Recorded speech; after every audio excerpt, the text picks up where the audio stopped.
he is. He's there. Hi. Hey. Wow. You're looking very suntanned or I- I'm sunburned. looking I'm looking very sunburnt. So, hello. Hi. Nice shelves behind you, by the way. Oh, yeah. I So, thought that might be disconcerting for you to see yourself staring back. no, it's okay. So I'm going to show you. I'm on a terrace. It's very nice. There's the laundry. There's the laundry. And we're having a glass of wine Oh, nice. Nice. and Oh, some popcorn. I'm having coffee. Oh, okay. Well, what time is it for you? It's only 12:30, so it's a little early for me to start drinking. No, I would agree with you. Although, But now look, so we've brought all these back to life. I've been here now, what, for almost 5 weeks, and we've got some dill, we've got basil and peppermint and rosemary and marjoram and gardenia and yeah, gardenias are wonderful.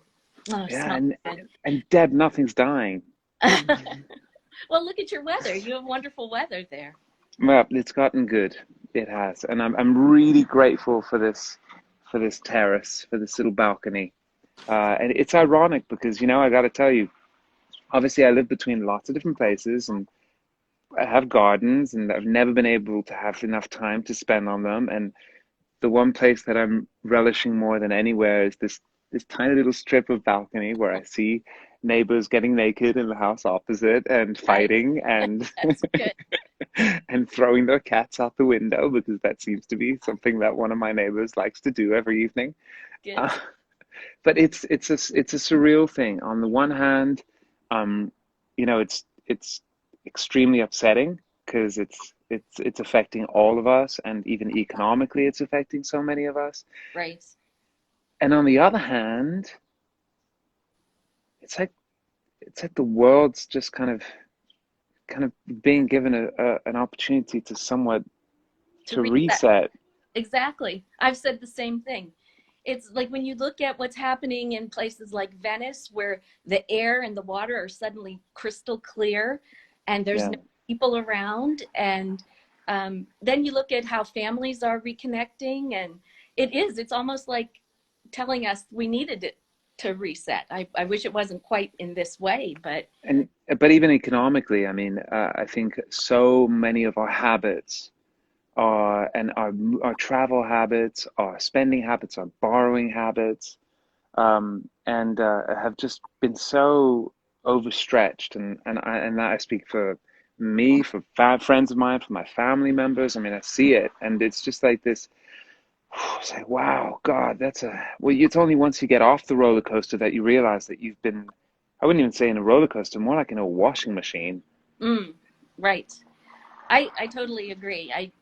It's it's been interesting. I mean, I work from home all the time. So this is not a real big change for me, but my husband has been the last few years, especially traveling around the world, probably rivaling you. I mean, he has literally gone, circumnavigated the globe. What does he do? He does marketing for a software company. Okay. So they have clients all over the place. So he's been everywhere from, Vietnam to Colombia to everywhere. And Okay. now he's confined to his little office upstairs at home and doing everything via video chat like this. Um, And it's a huge difference for him. okay. Um, and So I have a really important question. yes, Does he wear trousers? he does. But he's got two modes actually. He calls them hard pants and soft pants. Soft Hard pants pants?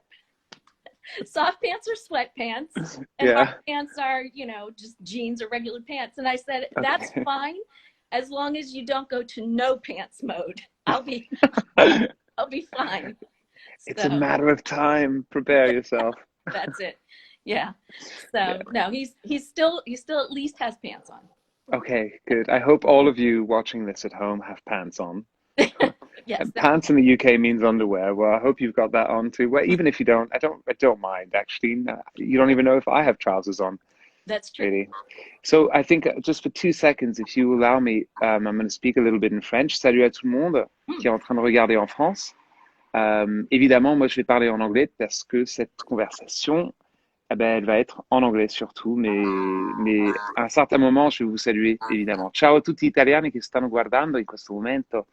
È un piacere di rivedervi attraverso questo Instagram Live, però non è il mio, è quello di DC Deb, e quello del Mika Fan Club. Dunque, parliamo soprattutto in inglese in questo momento.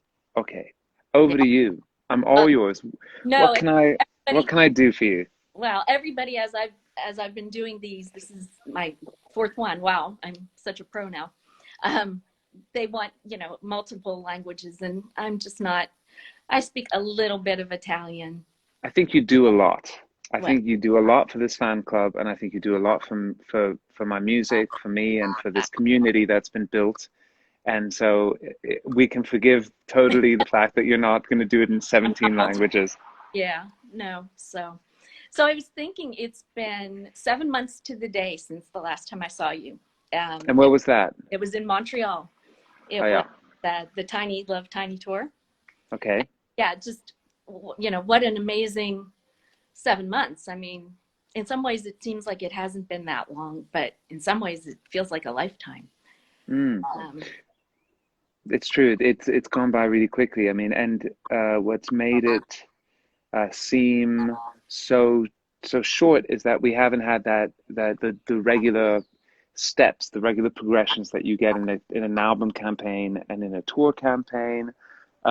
Things like, the show you saw, the setup shows in North America, which went crazy well, and then you saw the big show, the zeniths and the arenas in Europe, but then the new shows in America, some of them were going to be four times as big.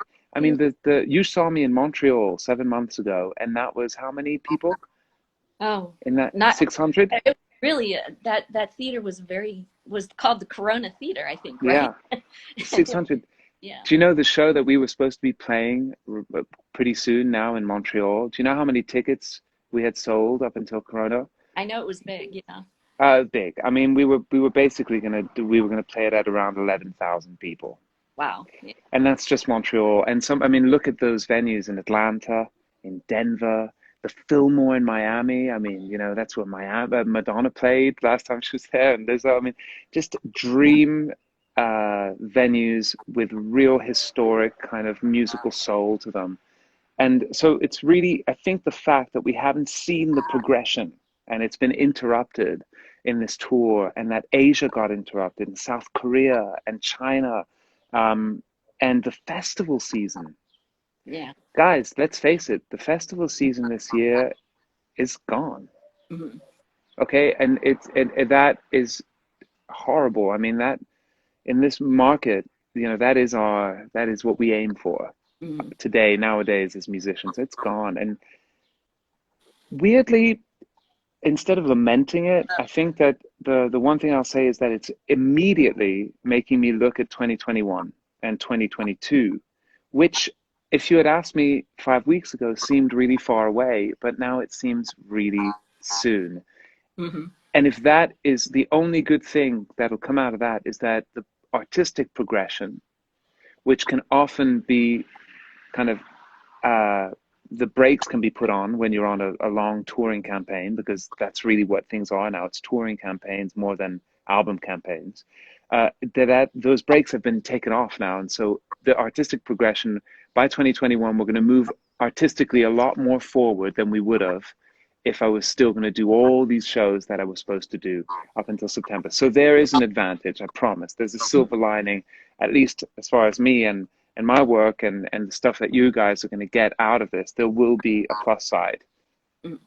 Well, that's a lot of people were asking me to ask you exactly that. Like, what do you think the best thing that's come out of this has been? And then also, where do you see, or how do you see it affecting 2021? I know it's too soon to say, oh, this is going to be rescheduled or that will be, Oh, because we have no idea. I mean, yeah. and any artist that is right now telling you, well, this is going to happen then and whatever is just is full of shit.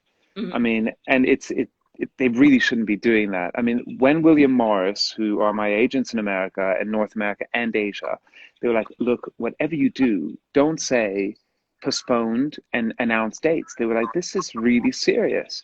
Right. Other artists are not listening to us, but you listen to us, please. We're trying to convince everyone just to say, for now, it's not happening. We'll Hmm. see. Right.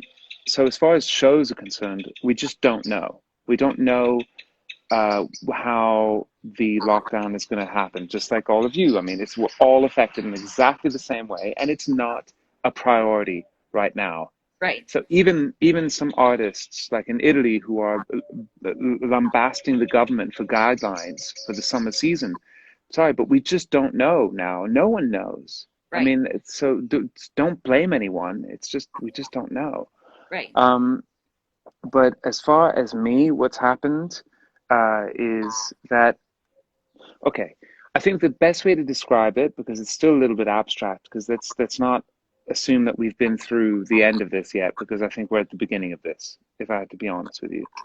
Um, one thing that has happened is this decompression of my brain. Um, and that's made good stuff kind of make me feel good in some ways, and also made me realize other things that are less good, that have been swept under the schedule carpet, as I like to call it. Mm. Um, the good thing is that this decompression of my brain from a creative point of view and from a thinking point of view is something that hasn't happened to me since I was at university, since I was at college. Mm.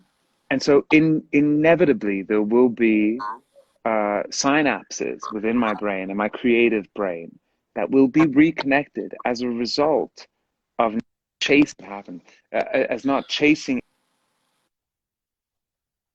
after the next or the pressure of the now. Hmm. And that's a huge thing from a Right. creative point of view. Um, and so different concepts are things that I'm looking to develop. I think, ironically, I realized also that if I have to be frank with myself, I'm an artist who's always like, I have the impression that, I don't fit the norm. I know that I don't. I can tell you from a business point of view, I don't. I can tell you even from the contracts I have with the people that work with me, I'm atypical. I don't fit regular processes and I don't fit the regular radio thing. But in that challenge, in all my idiosyncrasies that can be seen as negatives from a purely commercial point of view, actually I've realized now that that's a huge strength, that I'm used to kind of fighting for what I want to do. I'm Hmm. used to figuring it out. I'm used to rolling up my sleeve and getting shit done. I'm used to kind of like going, okay, oh, I feel like doing a TV show in Italy that's going to be kind of whimsical and romantic, and Mickey Mouse is going to show up, and Kylie Minogue and Sting and all these amazing Italian artists, and I'm going to write it. And I'm going to do it with people who have never really worked with or who have never made a show like this. But we're going to kind of like, I was always like, oh God, I wish I could just be like someone else. I wish I could just go into a studio and take the song that this songwriter has written and sing it and make it a hit. And now I realize I'm really fucking grateful that I'm not that guy. I'm Hmm. really happy that that kind of slightly crazy survival and kind of going against the grain process it's really going to help me through the next few years, because I think that's what we're talking about as we're aiming for this kind of reset of things that's going to happen all around us. Hmm. Well, that was something else somebody asked about, was just how this is going to change live music in general, because there's not going to be, for a while anyway, the people aren't going to want to do the big arena shows and people on top of each other and dancing in the mosh pit and stuff. Yeah.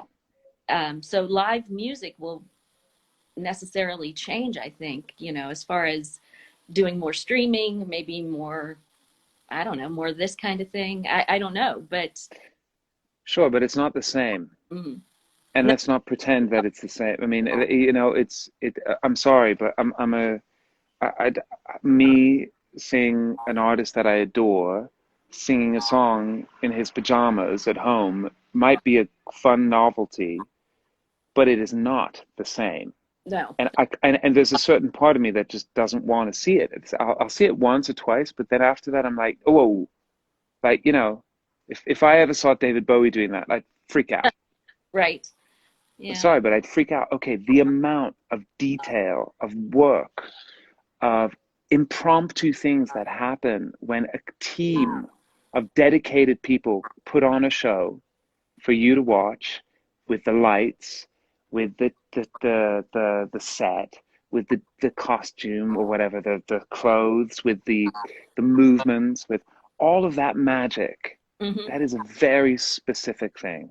It is. I We totally agree. I mean, it's the we same live theater. It's Yeah, exactly. seeing it But right there. we were already seeing a trend, a massive trend, across the live industry, but also in my shows and in my sales, where we noticed that people were a lot more likely to buy a seated ticket than a standing ticket, even though the seated tickets are more expensive and you're further away. But it doesn't matter because I think there's this kind of there was a general trend in purchasing of tickets. So I think the first thing you're going to see on, let's talk real consequences, you're going to see a lot more seated shows, Hmm. and even the concept of, and a lot better organized shows, the process of entry, Hmm. the access to facilities, the space in the corridors, all of that's going to have to be rethought of. But in terms of will people be willing to go and see shows? I mean, you'd be quite amazed. I think the minute that there's a concrete solution, and by that I mean something like a vaccine or something Hmm. for what we're going through, I think that's going to be people will bounce back to going to see shows because they want it, they need it. I mean, I want to go see shows. I want to go to the theater. I want to go see an amazing exhibit that's, maybe the exhibits will be a little less rammed full of people and I'll have to buy my tickets in advance. Maybe the concerts will have more seats in them and less of a mosh pit, Hmm. but that's okay. Right. Yeah, I saw something on the news. I think they were talking about the Indy 500 or something, and it's like 250,000 people that go to see it, and they were like, will that ever happen again? Will they ever have 250,000 people, you know, a quarter of a million people crammed into a space at all? Or I don't know what the number was. Maybe it wasn't that much, but still, it you know, it's hard to imagine us coming out of this and wanting to go back to exactly that same thing. What It like won't it won't be exactly that same thing. You're right. That's it. But we're going to go back to it, but yeah, it's not going to be the same thing. right. I mean, and but these are luxury problems. I mean, these I'm more worried about whether, like whether people will, what about jobs? Hmm. You know, Oh yeah, let's not talk about the show. Let's talk about whether people will have the money to even buy the show. Not for my sake, but I'm just saying in generally jobs. right. This you realize the sometimes the economic implications and the social implications of something like this in the United States or in the UK. It's not as visible in those countries as it is in somewhere like India. Right. Look at the imagery of migrant workers in swathes and groups of hundreds of thousands Right. trying to flee, going to the station. I mean, it's just the astonishing images, Hmm. and that it's brought up issues, so many issues up to Yeah, the surface. Those are the things we need to focus on right now. it's true. And there is just like you started to say, like a cascading effect. That if people have to stay at home, that means they can't work. If they can't work, they don't have money. If they don't have money, they can't buy things. If they can't buy things, people don't need to make things. And it just it's when you start to think that way, it gets a little overwhelming. And Yeah. yeah, I mean I we're mean, just the consequences of this is so I mean, not hysterical, but so strange. It's like, that there's now they're holding oil because they don't want to sell oil, right, even oil that's already been pumped out. They don't want to sell it. So where do they put it? right, So there are ships. There are many ships right now, oil tankers that are earning a lot of money because they've been chartered on a daily basis for over $250,000 a day just to sit offshore Right. holding oil for when the market will be better. We live in a pretty crazy world. Sometimes we don't even realize how crazy it is. That's for sure. And we don't realize, how lucky we are sometimes. Exactly. And how to make sense of all this madness. I think by knowing what makes you happy, by having contact with those people and those things that make you happy, Hmm. and also by having good music and good art and good literature, because it's only art is this amazing thing that makes sense of chaos, and beauty to me is the one rule that we should all adhere to, because beauty is it gives order to everything, even in the most crazy, confusing thing. Just follow the line of beauty. Hmm. And it might sound pretentious, but I don't mean it in a pretentious way, because in every type of music there is beauty, from Stravinsky to death metal, from and every type of literature and every type of writing, even from journalism to Dickens. There's beauty. There's this one thing, and so I think that if anything, now all of this has made us realize how precious those things are. Right. I think a lot of the beauty that you're talking about comes from the idea that we're creating it, and it's something that's part of us, and we are trying Yes, to, you know, express ourselves in some way, even if it is, not a painting. But, in my case, maybe it's like writing an article, but it's yes. it's still a mode of expression that I read something the other day that talked about the questions you should ask yourself every day while you're in quarantine. And one of them was, what beauty am I creating today? I Or love that. am I inviting in? If Right. I'm not creating it, what am I inviting in? But let's make also one thing clear. It's not about everyone has to go and write, Right, or everyone has to go and write an article or write a song, or that's not what it's about at all. It's more about, like, even just it can be found in many different places. Just recognizing beauty is good enough. right. Because there's also the downside of this. I've really noticed lately that there's a lot of pressure. A lot of pressure has been launched on people to kind of like, so what have you done out of your quarantine? Are you a loser, or are you a winner? Like, and that's just I just even when I get messages from friends saying, oh, I've done so much work, I've written so much, or I've designed some. I'm like, bugger off.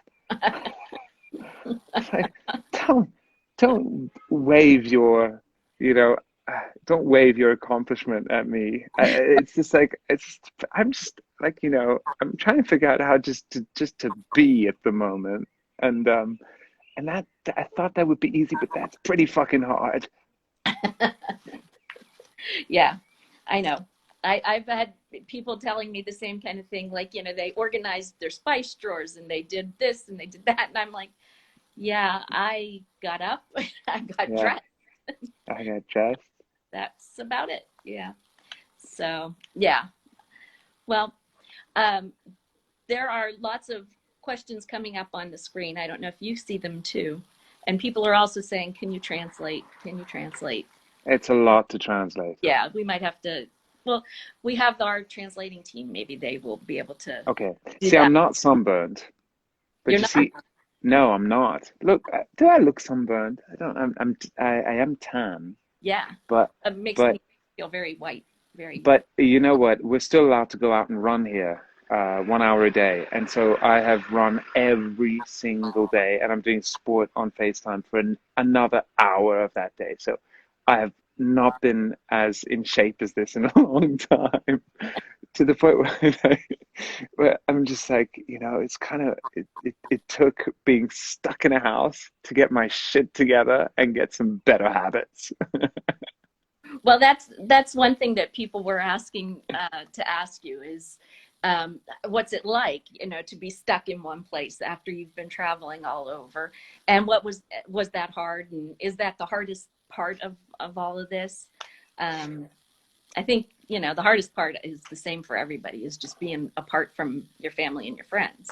Yeah. But I mean, I am quite, I know I travel a lot and stuff, but I'm quite solitary. I mean, I started really young and often, even though it looks like you're not alone, in this job, you're often alone. So mhm, maybe it's a little easier for me. But so I don't, I've never gone to an office and stuff, right. and I just haven't, just because I always, I mean, college was when I was most, school and college was when I was most surrounded by people on a regular basis. Yeah, that drove me crazy. Mm, okay. Well, well, a lot of people wanted to know what you can say about some of the things that you were talking about before all this started, like the collaboration with Dana Paolo and Mm. the little documentaries you were doing, and Hmm. talk about anything like that to Okay. give. Collaboration with Donna Paula has started. Um, the first part of it is done. It's been done for a few weeks. I was on my way to the airport in Mexico, uh, and I didn't leave because I couldn't, because we got wind that there was an announcement going to be made about the closing of the borders, and so we thought it was a bad idea Mhm. for me to go from Europe to Mexico. So that got not, it's just on hold, but it's done and it's really good. And there's other things we want to do. There's other collaborations as well in Europe, which I can't talk about yet, that are also done, waiting. There's this new, there's material coming out. It wouldn't be right to put it out now. And, you know, I just don't think it would be right to put it out right now. I think we Okay. need to understand where we're going right Mhm. now, you know. And so we'll see. As far as the mini docs go, that I have just finished one today. Ah, A lot of work. I write the whole thing myself. We edit in the living room here. And what I thought would be something quite light and fun has turned into something really kind of quite serious. And so we're going to see, because the idea was that it was the first test, and then we would get a partner to partner up with us. Obviously, that as well is on hold, but I didn't want the creative part to stop. So the pilot is almost ready, and it's beautiful. And when we can, we'll share it with you. okay. Well, everybody's always impatient and wants everything right now. Well, me too. So that's why they've been asking. Um, well, I don't know. I feel like it's really hard for everybody to stay in touch, and I think a lot of us feel isolated because we had big plans and we were making plans to get together around, some of the concerts and everything. So doing something like this is awesome because it brings everybody together and they can see you. And I'm reading all the comments as they're going by. And Well, let's just talk about one thing. How amazing is it that in all the years that the MFC has existed and the strength of the community that it is, yeah, we've never done anything like this. yeah, well, That's pretty great. I mean, yeah, for me, it's pretty great. And it makes certain things that were more abstract, at least for me, feel far more real. right. So that is definitely an advantage that we have to recognize, or I have to at least. So I feel very grateful, because if I can't do the shows, at least I know that we can still do things like this, and that Yeah, makes me very happy. yeah. Well, it's wonderful for, like you said, to have everybody together. And as I'm seeing the names, like I recognize almost all the names that are going past here, and a lot of them are people that I've met in real life, and that's kind of cool that we can all still be together and do something like this. Exactly. So well, I really appreciate your time, and Thank you. And I I'm going to speak a bit in French, if you don't mind. no Alors, go. salut à tout le I monde. Je suis juste en train de dire, je voulais vous dire que dans toutes les années qu'on avait le MFC, le Mika Fan Club, et aussi les autres fan clubs en France et dans les autres pays autour du monde, on n'a jamais eu la possibilité de faire ce qu'on est en train de faire maintenant. Donc même si on est loin, on est très unis et je voulais juste vous saluer et vous remercier aussi parce que ça me chauffe le cœur énormément. A tutti che sono in Italia, che stanno guardando adesso, volevo dire che in tutti questi anni, tutti i diversi fan club, il Mika Fan Club soprattutto, non abbiamo mai avuto l'opportunità o anche l'occasione di fare quello che stiamo facendo adesso, che vuol dire che anche noi, se noi siamo tutti separati in tutto il mondo e non possiamo andare ai concerti, guarda, siamo più uniti in una maniera che eravamo prima. E questa è una cosa molto bella. Saludos a todos los españoles y también los mexicanos y sudamericanos. Besos and thank you for organizing this. And I look forward to doing it again another time. Well, you know where we are now. All So, right, I do. and we'll look forward to it too. Thank you so much. Thank And you. Big kiss. and I'll say goodbye to you. And if anybody wants to stay on and talk for a few minutes, we can do that too. So, all right. Okay. Bye bye. Thank you. Bye bye. Thank you.